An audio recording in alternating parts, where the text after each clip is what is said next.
Well, what is going on, guys? Luke here today, and contrary to all the bear comments about me out there, which probably means those folks didn't actually watch my videos, but contrary to that, I've been buying and buying and buying, and just in the past few weeks, I have made huge buys in 9 different stocks, and some of them I'm not sure I've ever talked about before on this channel, so you're going to hear about those today. And with the rally after the Fed rate hike, all 9 are up massively already since those buys. It's ridiculous. This includes mega cap companies, small companies, and everything else in between. But there's a huge warning you must hear that applies to all of them, so you will get that too today. Now, there is a fun game that we play in the group to see who can buy at the lowest price, and the joke is just wait until I buy and then buy, because Luke always sends stocks down after he buys. Basically, the Luke dip, I think, is what they're calling it now. It's been a rough time out there for months now, so let's play that game today to have a little bit of fun. And I just asked in exchange for you to gently tap that like button if you like to have fun,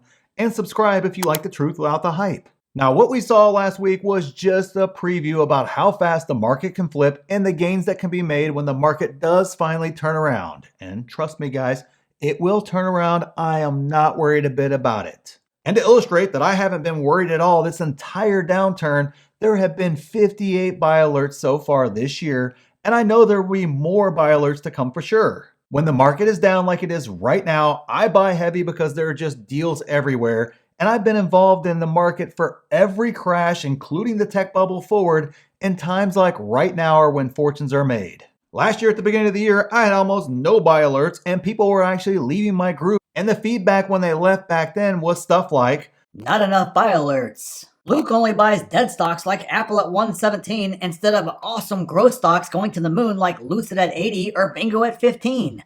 Those stocks will 3x to 5x just this year." Well, I kind of like the way it all shook out ultimately by not buying those and buying those Apple shares instead. Now, to be honest, I had no idea this mess was coming that we're in right now. But I also refuse to just buy stocks just to keep group members happy.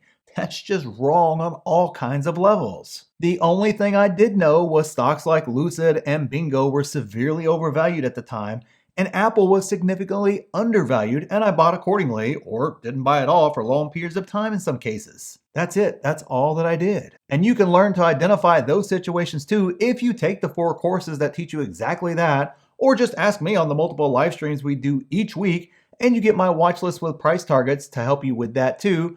And you would have received all my buy alerts we will discuss today in real time, so you too can take advantage of the Luke dip, as my group calls it. And there's more content than most groups out there have, period, in my opinion. And that only happens if you take advantage of the March Madness sale that is going on right now for a very limited time. So, make sure you take advantage of it before the prices go up forever.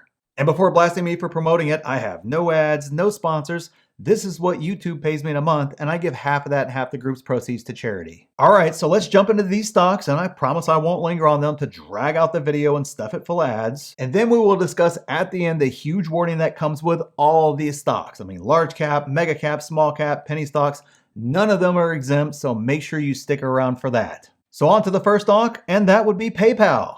You guys know I love this stock. I loved it before its earnings crash happened. I loved it after that meltdown and the subsequent downward trends. I was able to make a massive purchase and sent the buy alert out at $95 per share, and those shares are up almost 24% already. For me, the price is stupid, even at what it is today, and unlike some of the speculative stuff that may never see those all-time highs from last year again, I have little doubt that PayPal gets back to those levels. So next up is Palantir. I was able to grab shares in the $10 range, but many in the group grabbed shares in the $9 range, and my guess is many of you guys did too. Oh yeah, and to play the game, comment down below if you bought any of these stocks and if your price beat mine or not. I mean, my guess is many of you are going to crush me on this stock in particular. But I am happy with the 18% gain so far on the shares that I just bought. So next up, we have Tesla, and I could not believe I was able to pick up shares at $700 just a few weeks ago, and I'm already looking at a 29% gain so far in Tesla.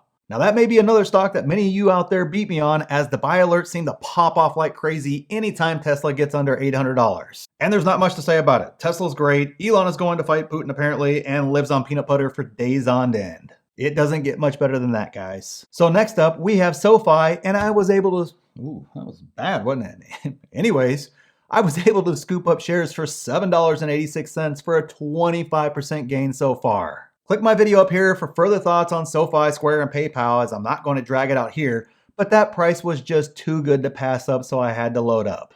And sticking with banking, next up we have Goldman Sachs. Now, I thought banks were supposed to benefit from rate hikes. I mean, normally they do, but for almost a month, Wall Street thought otherwise. With more rate hikes coming for sure, big banks will start to print money, and I think those share prices are going to really go up. But before then, I was able to add shares of Goldman for $323 per share. And I also added shares of JP Morgan, the biggest of the big dogs, for $128 per share, and those were up 9% already too. Now, I waited patiently for over a year for JP Morgan to return to what I felt was back to undervalued territory, and long and behold, right before the first rate hike, Wall Street beat it down to its 52-week low, so I was able to add a ton. The next stock I added massively to would be Facebook.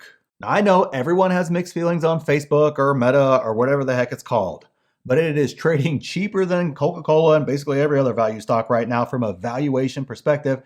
And that's just silly, even if it's not the growth beast it's been in the past. I added shares at $191, and those are up 13% already in just a few days. So let's move over to a former retail favorite, and that would be Nano Dimensions. And I know I said it wrong, guys. I'm sorry, but yeah, just NNDM is the ticker symbol. I was able to pick up shares for $3.19, and it may have dipped under 3 there briefly. I mean, I'm not really sure. Actually, now that I think about it, I don't remember now at all. But this is a more speculative play, so I expect it to swing wilder than the others on this list, but I have not bought this stock in a long time, and it was just too cheap to pass up. And speaking of high growth 3D printing stocks, the next stock I picked up dirt cheap was Desktop Metals. Now, we call this stock the ultimate stonk because it swings up and down so wildly. I mean, it's like crypto almost. Its 52-week high was over $21 per share, and it hit a new low last week at $3 and some change. So I snagged a huge batch of shares at $3.70, and I'm already up a whopping 35%. It's just ridiculous. I had so much fun playing this game and losing most of the time because, as you can see from the gains so far, I still feel like I won.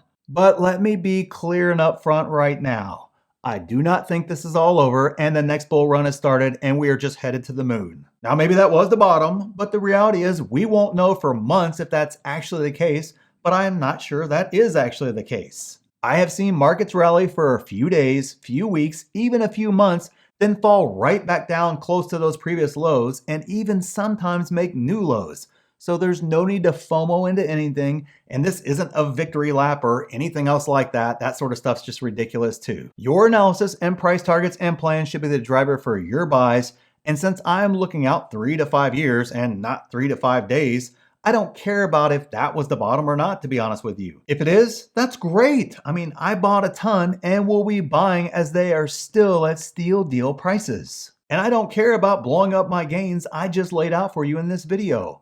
I'm interested in my gains 5 years from now. If not, and it's going back down and it's going to make a new bottom, I will happily buy more shares at those new lows. Either way, there are still too many unknowns out there, so I'm not jumping out there and saying it's over and the next bull run is here. It's far too early for that, but I will continue to buy as the deals are still really juicy. So click this video right here for a blueprint to crush this market and let me know what stocks you have been buying and did you beat me or not? I'd love to hear what you've been buying. So thanks for watching and we'll see you in the next one.